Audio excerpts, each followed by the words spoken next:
He looked at me, his eyes narrowed, his voice calm but sharp. "You've changed," he said, and for a moment those words cut through me like a blade, not because I didn't already know, but because of how he meant them, as if change was betrayal, as if becoming someone new was a crime, as if growth was something I should apologize for. I sat there silent. My heart beat fast, not out of guilt but out of recognition. He was right. I had changed. But the mistake he made, the mistake so many make, was thinking that this change was something bad. Carl Jung once said, "There is no coming to consciousness without pain." And I had known pain, pain sharp enough to break me, pain deep enough to wake me, pain necessary enough to change me. So when he said those words, "You've changed," he meant it as an accusation, but I received it as confirmation. Confirmation that I had survived, that I had grown, that I was no longer the version of me that begged for his love, that accepted crumbs of affection, that twisted myself into shapes just to be enough for him. I had changed, and that was exactly why I wasn't going back. Before I take you further into this story, I want to pause and ask you something. Have you ever been told that you've changed? Not as a compliment, but as a criticism. Have you ever been made to feel like your evolution was an insult to someone else's comfort? If you have, I want you to tell me in the comments. Tell me your story, and tell me where you're watching from, because these stories connect us. We've all felt that sting of being told our growth was too much for someone who couldn't keep up. Let's be clear, what he really meant wasn't "you've changed." What he really meant was, "You're no longer who I can control." And isn't that what change often is? A breaking of the chains, a refusal to repeat the cycle, a rising into who you were, always meant to be. In the beginning, I would have given anything for him not to say those words. I would have begged to stay the same if it meant he'd stay with me. I would have shrunk myself, silenced myself, twisted myself into knots just to prove I hadn't changed. But now those words felt like liberation, because if he noticed the change, it meant it was real. And if it was real, it meant I was finally free. Carl Jung also said, "We cannot live the afternoon of life according to the program of life's morning." And that's what he didn't understand. The version of me he once knew was gone, because she had to be. Because she couldn't carry me through the storms I had faced. Because she couldn't survive the weight of a life half lived. So yes, I had changed. I had no choice. I changed to save myself. And that's exactly why I didn't go back. Change is a word people throw around like an insult when they no longer recognize you. You've changed. They don't mean it with curiosity. They don't mean it with respect. They mean it like a wound, like your evolution is proof of their failure to keep you in place. That's what he meant. What he really wanted was the version of me who never questioned him. The version of me who stayed silent when I was hurt. The version of me who accepted distance, excuses, neglect, and still smiled. He didn't miss me. He missed the version of me that made his life easier, and that's the cruelest part about being told you've changed. Sometimes what they're really saying is, "I miss the version of you who betrayed herself to keep me comfortable." Carl Jung wrote, "The privilege of a lifetime is to become who you truly are." And that's what change is. It's not betrayal. It's not arrogance. It's not abandonment of others. It's the courageous act of returning to yourself after years of pretending.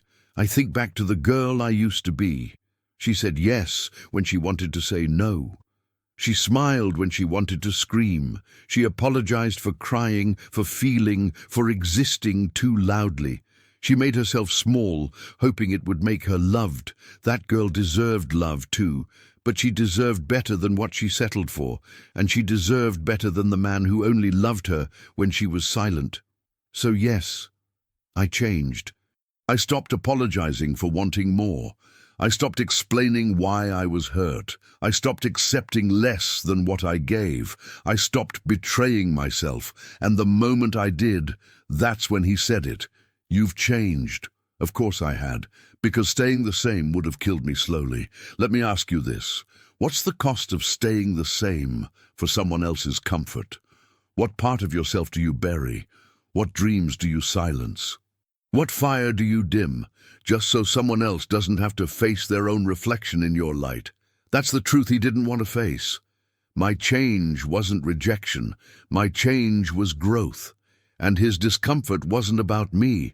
It was about his inability to grow with me. I realized then, people who truly love you don't resent your change. They rise with you. They celebrate your evolution. They walk beside you, not behind you.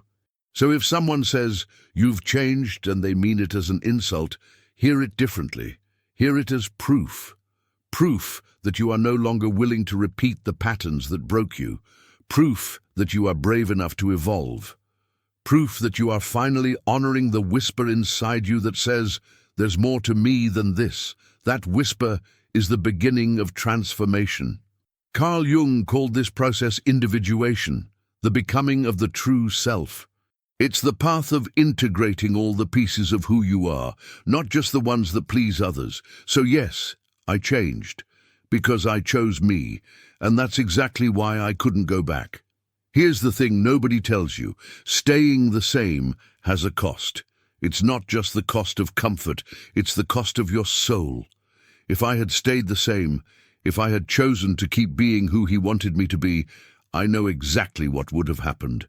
I would have kept walking on eggshells, trying not to upset him. I would have swallowed my words every time my truth was too heavy. I would have let my dreams gather dust in the corner because they didn't fit into his plans. I would have grown quieter, smaller, dimmer, until I disappeared completely. And maybe he would have stayed. Maybe he would have smiled. Maybe he would have even told people, "She's perfect." But I wouldn't have been me. Carl Jung once said, "The greatest tragedy of the family is the unlived lives of the parents."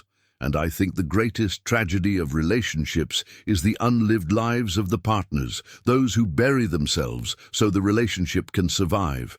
That would have been me, a ghost in my own life. And the more I thought about it, the more I realized going back wasn't an option. Because going back would mean betrayal. Not betrayal of him, but betrayal of me. Think about it. How many people stay in relationships where love is conditional on their sameness, where they are celebrated for being silent but punished for changing, where growth is called rebellion and freedom is called abandonment?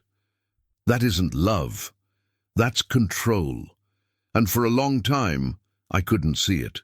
For a long time, I thought love meant proving I could stay the same, that I could be the girl he fell in love with forever. But love isn't meant to keep you frozen in time. Love is meant to grow with you, evolve with you, expand as you expand. If it doesn't, then it isn't love. It's a cage. And I was done living in cages. So when he looked at me and said, "You've changed," I thought about what it would cost me to go back, to shrink again, to silence myself again, to betray myself again. And I knew I would rather lose him 1,000 times than lose myself once more. Jung called this confrontation with the self-individuation, the breaking away from illusions, masks, personas, to finally live in wholeness. And that's what change was doing for me. It wasn't making me less lovable, it was making me more real. And isn't that the point? To live real, to live whole, to live true. The cost of staying the same is your soul. The reward of change is your freedom. And that's why I didn't go back. When he said it, when those words left his mouth, "You've changed," I realized something powerful. I was proud. I didn't flinch this time. I didn't rush to defend myself. I didn't beg him to understand. I simply breathed. And inside me, a quiet voice whispered, "Yes, I have." And thank God I did. For so long I saw change as a threat, something dangerous, something that made people leave. But in truth, change is the evidence of survival. It's the living proof that you refuse to stay broken. Carl Jung taught that the persona, The mask we wear to be accepted is not our true self, and eventually the mask cracks. For me, the mask cracked the day I realized my silence was killing me, and what emerged wasn't a softer version of me, it was a truer one. I became the woman who said no when something didn't feel right. I became the woman who asked for what she needed without apology. I became the woman who didn't measure her worth by who stayed or who left. I became the woman who no longer begged to be chosen, because she had already chosen herself. That's the pride of transformation, the pride of no longer being available for your own diminishment, the pride of finally recognizing that change is not betrayal, it's evolution. And here's the truth. People who can't grow with you will always call your evolution abandonment. They will frame your healing as cruelty, your boundaries as selfishness, your strength as coldness. But none of that is true. What's true is this: when you heal, you stop fitting into the places that were built for your wounds. And he missed my wounds. He missed the version of me who tolerated his distance. He missed the version of me who laughed off the comments that cut deep. He missed the version of me who carried the weight of the relationship alone. But that version of me no longer existed. And isn't that the gift of growth? You become unrecognizable to the people who only knew you by your pain. So when he said, "You've changed," I understood the subtext. What he was really saying was, "You're no longer willing to be broken with me. You've outgrown the space I kept you in." And my answer was simple. Yes, exactly. And I will never go back. Jung said, "I am not what happened to me. I am what I choose to become." I wasn't his version of me anymore. I wasn't my broken version either. I was becoming, and that was something to be proud of. So yes, I had changed.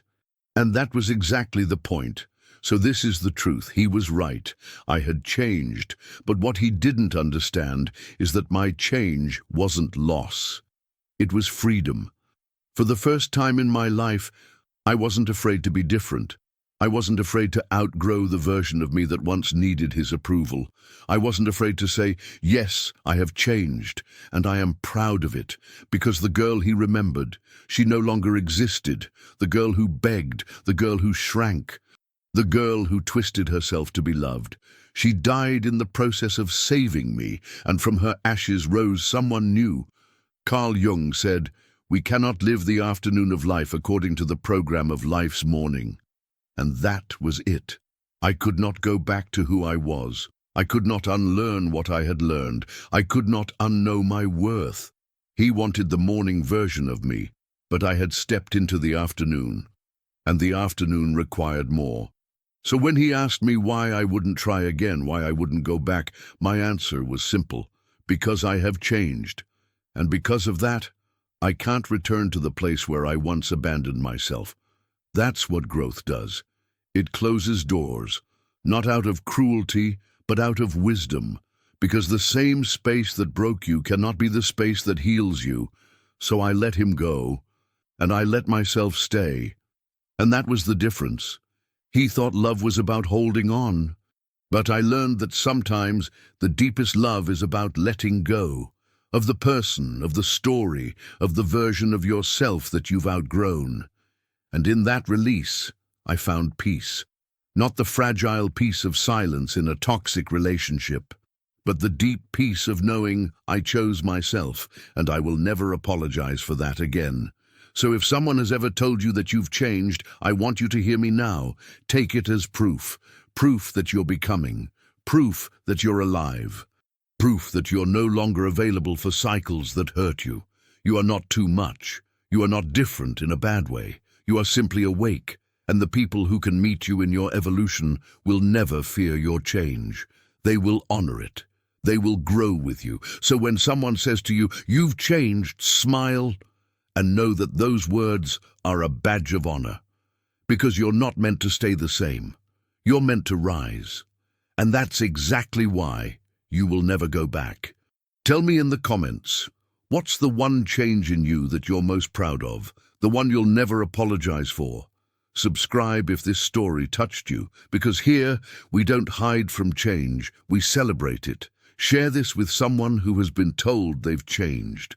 Remind them, change is not the end, it's the beginning. And I'll leave you with Jung's words, one last time. The privilege of a lifetime is to become who you truly are. That's what change gave me. Not him, not us, but me.